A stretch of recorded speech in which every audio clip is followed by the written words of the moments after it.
உணவே ஜீவசக்தி, உணர்வே பிரம்மஞானம், அன்பே சிவம், மனமே குரு. குரு பிரம்மஸ்ரீ நித்யானந்த சாமிகள் ஆசியோடும், சித்தர்களுடைய அருளாசியோடும், மகான் தத்துவராயருடைய அருளாசியோடும், உடுமலை பிரம்மஞான குழு பாடசாலை சார்புலே என்னுடைய சார்புலே அனைவருக்கும் ஆத்ம வணக்கம். சிற்றின்பம்னா என்ன, பேரின்பம்னா என்ன? சிற்றின்பம்ங்கிறது ஒரு இப்போது நம்மகிட்ட இருக்கக்கூடிய சூட்சம விந்துன்னு இருக்குது. அதே போல் பெண்ணுக்கிட்ட சுரோனிதன்னு இருக்குது. அப்போ ஒரு பொண்ணோட ஒரு ஆண் உறவு கொள்ளும்போது அது சிற்றின்பம். இதே சூழ விந்த நமக்குள்ள புருவ மத்தியில் சூட்சம விந்துன்னு ஒன்று இருக்குது. அந்த சூட்சம விந்தோடு கொண்டு போய் சேர்க்கும்போது பேரின்பம் நமக்கு நடக்குது. இதுதான் இது உலகத்தில் நடக்கக்கூடிய விஷயம். ஆன்மீகத்தில் நடக்கக்கூடிய விஷயம் அது போகம். அதனால தான் போக அந்தரி பாலான்னு பாட்டு அது இருக்குது. நாத கலாதி நமோ நமோ, போக அந்தரி பாலா நமோ நமோன்னு அந்த பாட்டு இந்த முறைக்கு இந்த இதுக்காகத்தான் அதை பாடினாங்க. அது எல்லாத்துக்கும் தெரியும். நம்ம அதை பற்றி விளக்கமாக பேசணுங்கிறது இல்லை. அந்த பாட்டும் தெரியும், அர்த்தம் தெரியுமோ நீ எதுவுமே தெரியாது. ஆனால் அதுக்காக பாடினது தான் அந்த பாட்டு. அப்போ அந்த வகையில் பார்த்தீங்கன்னா உலக உற்பத்திக்கு இந்த சிற்றின்பம் வேணும். உலக உற்பத்தி செய்யணும்னா, உலக உற்பத்தி ஆகணும்னா அதுக்காகத்தான் இந்த சிற்றின்பத்தை இறைவன் படைச்சிருக்கான். அதே போல் ஆன்ம முன்னேற்றத்தில், ஆன்மீக பயணத்தில் நல்ல நிலைக்கு அதாவது இந்த பிரபஞ்ச ரகசியத்தை, ஆன்மீக ரகசியத்தை தெரிஞ்சு ஒரு மகானாகவோ இல்லை ஒரு பெரிய ஒரு நல்ல நிலைக்கு, மேன்மையான நிலைக்கு வர்றதுக்கு, மரணமில்லா பெருவாழ்வுக்கு இந்த பேரின்பம் வேணும். ஆன்ம முன்னேற்றத்துக்கும், மகானாக மாறுறதுக்கும், மரணமில்லா பெருவாழ்வுக்கும் அதுதான் முக்தி மோட்சம். இதுக்கெல்லாம் வேணும்னா, இதெல்லாம் அனுபவிக்கணும்னா அந்த பேரின்பம் வேணும். உலக உற்பத்தி வேணும்னா சிற்றின்பம் வேணும். இதுதான் இதுக்கு இருக்கக்கூடிய இது. அப்போது இந்த சிற்றின்பத்துக்கு பயன்படுற இதே விந்து சக்தி தான் சக்தியாக இங்கே இருக்குது. இதை ஆதாரங்கள் மூலியமாக தான், போன ஒரு வீடியோவில் கூட பேசியிருப்பேன், ஆதாரங்கிறது மூலியமாக தான் இதை கொண்டுட்டு போக முடியும். இப்போ இந்த ஆதாரம் மூலியமாக போகிறதுக்கு எப்படின்னு கேட்டால், நமக்குள்ளே இப்போ சிற்றின்பத்துக்கு வேணும்னா ஒரு பொண்ணோட நம்ம உறவு கொள்ளும்போது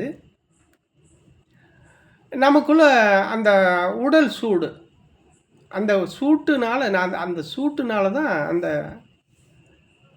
நிகழ்வு மாற்றங்கள் ஏற்படுது. அது மாதிரி ஒரு பொண்ணோட போகம் பண்ணும்போது ஏற்படக்கூடிய சூடு தவத்தில் செய்யும்போது அதே மாதிரி அதுலேயும் சூடு ஏற்படும்.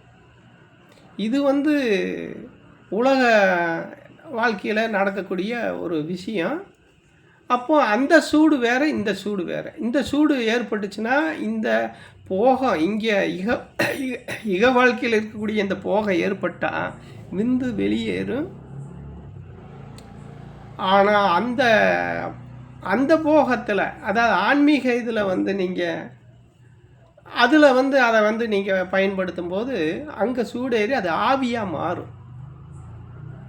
அந்த விந்து ஆவியாக மாறும். அந்த ஆவி தான் இந்த 6 ஆதாரங்கள் மூலமாக அந்த முதுகுத்தண்டு வழியாக பிராண வாயுவை பயன்படுத்தி, இந்த பிராண சக்தியை பயன்படுத்தி இந்த விந்து சக்தியை, பிராண சக்தி மூலியமாக விந்து சக்தியை மேலே கொண்டு போய் சகசரத்தில் இருக்கக்கூடிய இந்த புருவ மத்தியில் இருக்கக்கூடிய சூழ விந்தோட இந்த சூட்சும விந்து அந்த சூட்சும விந்தோட இந்த சூழ விந்தை கொண்டு போய் சேர்க்கணும்.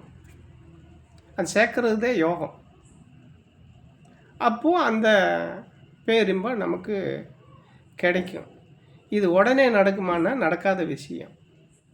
இதனால் நமக்குள்ளே இருக்கிற இந்த சூழவிந்துங்கிற இந்த சக்தியை அதை ஆவியாக மாற்றி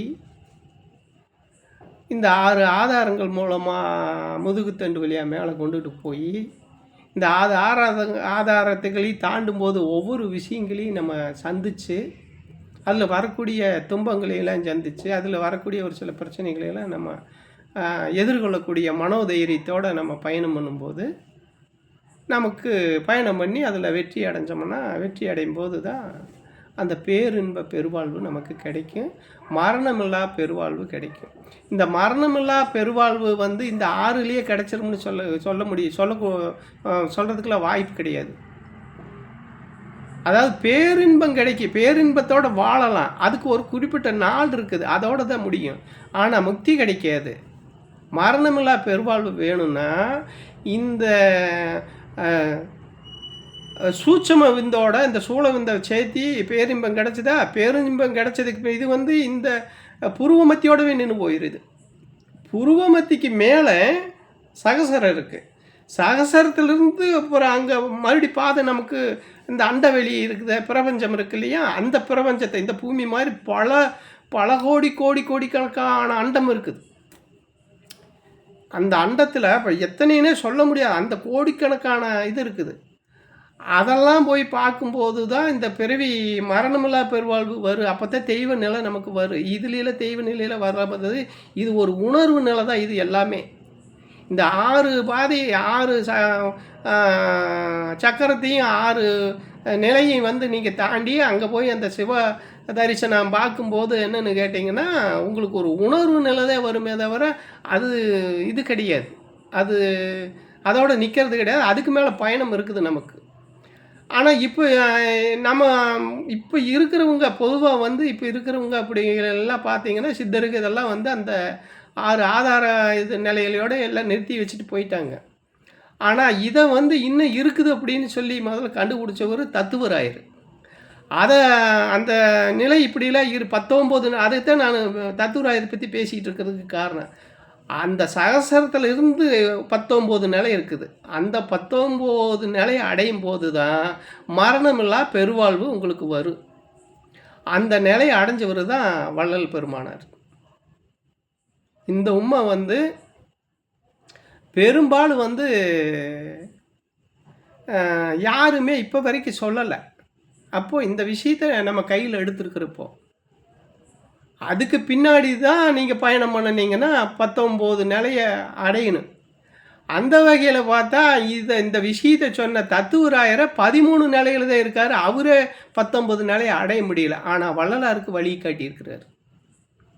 இந்த மாதிரி இருக்குது, நீ பயணம் பண்ணுன்னு சொல்லி அந்த இதில் அவர் பயணம் பண்ணினதுனால தான் வள்ளலார் என்ன பண்ணினார்னா இந்த மற்ற விஷயத்துக்களையெல்லாம் விட்டுருங்க, நான் சொல்கிறதில்ல, இதை நான் இனிமே சொல்கிறத கேளுங்கன்னு சொல்லி அவர் சொன்னார். அவர் சொன்னதை கேட்குறதுக்கு இவங்க யாரும் தயாராக இல்லை. பார்த்தாரு, சரி காலம் வருட்டு அது வரைக்கும் காத்திருப்போம்னு அவர் மறைஞ்சிருக்கிறாரு. அப்போது இதிலோட முடியாது, மரணமில்லா பெருவாழ்வு அதுக்கு மேலே 19 நிலை இருக்குது அப்படிங்கிறத ஒவ்வொருத்தரும் தெரிஞ்சுக்கணும் நீங்கள். அப்படிங்கிறது தான் பார்க்க வேண்டியதுக்கு. அனைவருக்கும் ஆத்ம வணக்கம்.